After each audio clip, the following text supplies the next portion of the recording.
Lakers versus Timberwolves continues to be just an outstanding series. 3-1. The Timberwolves have the lead now in the series after beating the Lakers 116 to 113 earlier today. And this was a perfect playoff game because the stars, from start to finish, were super impactful. I mean, the first quarter for the Lakers, the first 6 minutes kind of belonged to LeBron, came out really aggressive. He had 9 points in the first quarter, didn't miss a shot, took a bunch of free throws in this game. And then the second half of the first quarter, it was kind of more Luka. Scored 13 points in that first quarter on 5 of 10 shooting. And usually when that happens, the Lakers have a big lead at the end of the first quarter. But the Timberwolves, man, Julius Randle matches Luka, 13 points on 4-6 shooting. Anthony Edwards matches LeBron James, 9 points. Just an incredible game. Or in the second quarter, this whole thing continues. Like LeBron goes into halftime with 22 points, 4 or 5 shooting. Like I said, the guy took a ton of free throws. He was 12 of 14 from the foul line in that first half. Also had 7 rebounds, 3 assists, and 2 steals. Luka had 21 points going into half, 8 of 15 shooting. He only had 1 rebound and 1 assist, though, which is not normal for him. And despite how great LeBron was, despite how great Luka Doncic was, the most impressive stretch of basketball in that first half came from Anthony Edwards in those final 4 minutes of the second quarter. First 8 minutes, he didn't really do much. It was a lot of Julius Randle, who had 21 points on 7 of 11 shooting, going into halftime. But the final 4 minutes of the second quarter, Anthony Edwards was like, all right, give me the ball. Let's go. He scored or assisted on 14 of the Timberwolves' final 19 points in the first half. Just was incredible during that stretch, and he only got better. That's the crazy thing. But all 4 of those guys, the 4 guys who, would be on this poster if they still made posters, they were all awesome in the first half. Austin Reeves didn't score a point in the first half. Part of that was he dealt with some foul trouble, but he's got to be better than that. He can't be going scoreless in a half. But yeah, like all 4 of those guys in the first half were nothing short of spectacular. You got 40-year-old LeBron doing everything he can, just trying to keep his Lakers in the game. And Luka's doing Luka things, but Anthony Edwards and Julius Randle just kind of kept the Wolves in it the entire time. And then the second half starts, and Austin Reeves gets going. He scores 11 points in the third quarter. Rui Hachimura, he scores 10 points in the third quarter. They're up by 13, or they outscored the Timberwolves by 13 in that quarter. Anthony Edwards, was really the only guy who scored for the Wolves in that quarter, 8 points. Julius Randle only had 4, 2 of 6 from the field. He kind of started to slow down, which I kind of expected at some point because Julius Randle's a really good player, but I don't expect him to keep pace with Luka Doncic and LeBron James through an entire game. That is an absurd expectation for him. So we get to the fourth quarter. Lakers are up by 10, and the fourth quarter is just fascinating because Anthony Edwards is just like, all right, let me go crazy now. 16 points in the fourth quarter. He finished with 43 points, by the way. The dude was just incredible. Naz Reid had 8. Julius Randle was kind of done being insane. So it was really those 2 guys leading the offensive charge for the Timberwolves throughout the quarter. And I've said this after every single game the Timberwolves have won. The development of Anthony Richardson's ability to make decisions when he is doubled is why the Timberwolves have an excellent chance now to win the series. It's why they're up 3-1.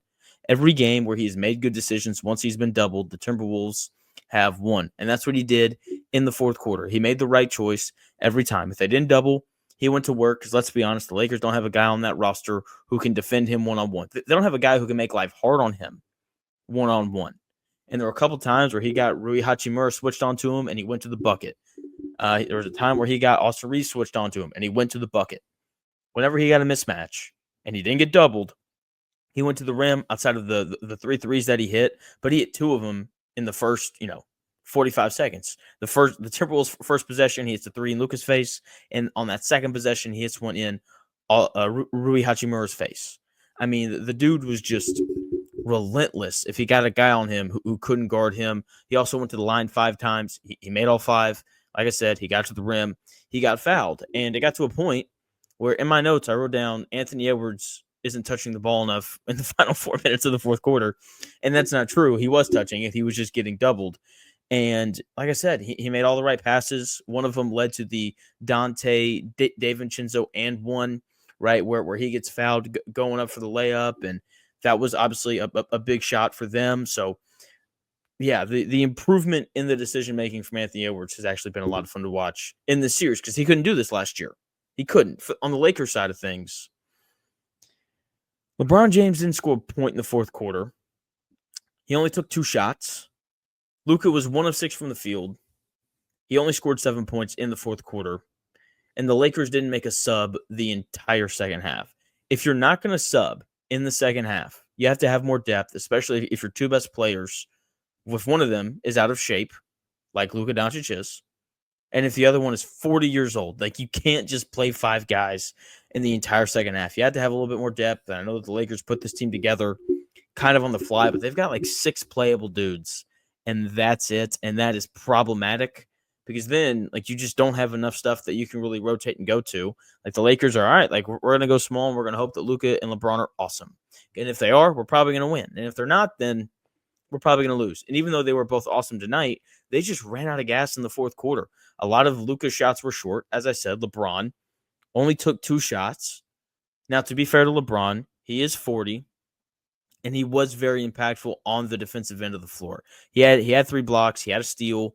The block on DiVincenzo was big. The stripping of Naz Reid was big. He had 1 block that led to a Dorian Finney-Smith 3-point shot, which actually gave them the lead after they had already given it up. So even though he didn't score at the level that you would expect for LeBron to, he's 40 years old having to play the entire second half, and that is just, he's the only guy in the world who could actually do that and be as impactful as he was on the defensive end of the floor.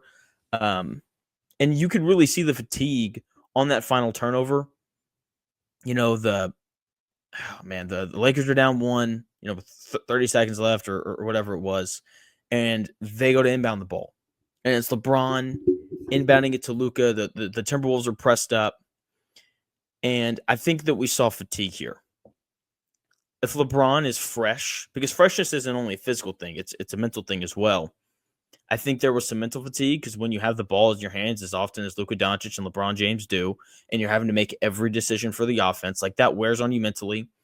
I don't think LeBron makes that pass if he gets to sit for 4 minutes at some point, or 4 minutes total in the second half. But he hadn't been. He'd just been going. So he inbounds the ball to Luka. Not the best pass in the world. So, and I think that was a sign of mental fatigue. And then you see Luka stop. If he just keeps going to the ball, then there's no room for a steal to even happen because he's so big. Like, you're not getting around him and taking that away. The only way that winds up being a steal is if Luka stops moving. And that was, to me, a physical fatigue thing. The dude had just played 23 and a half straight minutes of NBA playoff basketball, which is highly physical, and it just wears on you.